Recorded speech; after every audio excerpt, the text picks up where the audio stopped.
Hi, I'm John Stonestreet, and welcome to this week's 2-Minute Warning.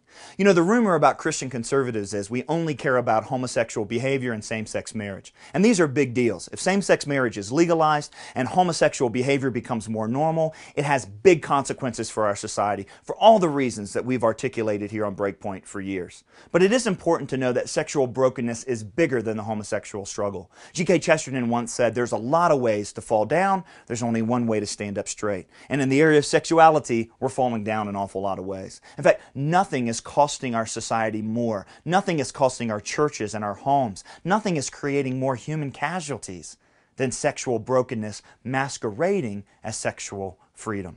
And that's the problem, because we've misdefined freedom. The battle of ideas is always the battle over the definition of words. And we've defined freedom as being nothing more than doing whatever we want, whenever we want, however we want, as if there are no consequences to our behavior.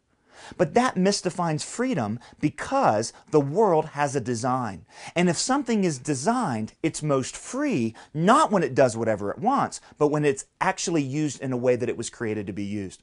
A laptop makes a lousy frisbee. Why? Because a laptop wasn't designed to be a frisbee, and we weren't designed to be sexually free in that bad definition of the word freedom. In fact, we know it because our sexual freedom has made so many of us sexual slaves. We're addicted to so many different forms of perverted sexuality that we don't even know how to have real relationships. Sex was designed by God with a context, marriage. It was designed by God with consequences, including relational strength and childbearing. But the lie of secularism is that God is no longer the designer of the universe. God is your personal private friend. You can't bring him into the public square. But if you take the designer out of the universe, you take the design from the universe. And so sex then becomes this personal, private, moral choice that we can do with whomever, however, whenever, as if there are no context for it, as if there are no consequences. But we are seeing the consequences. One of the consequences is quite ironic.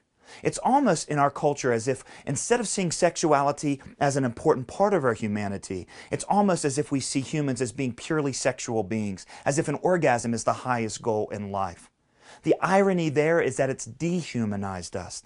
Think about how many people have not been able to partake of authentic, beautiful, relational sexuality and instead go to the false substitute of sex, virtual sex with a computer image, virtual sex on machines.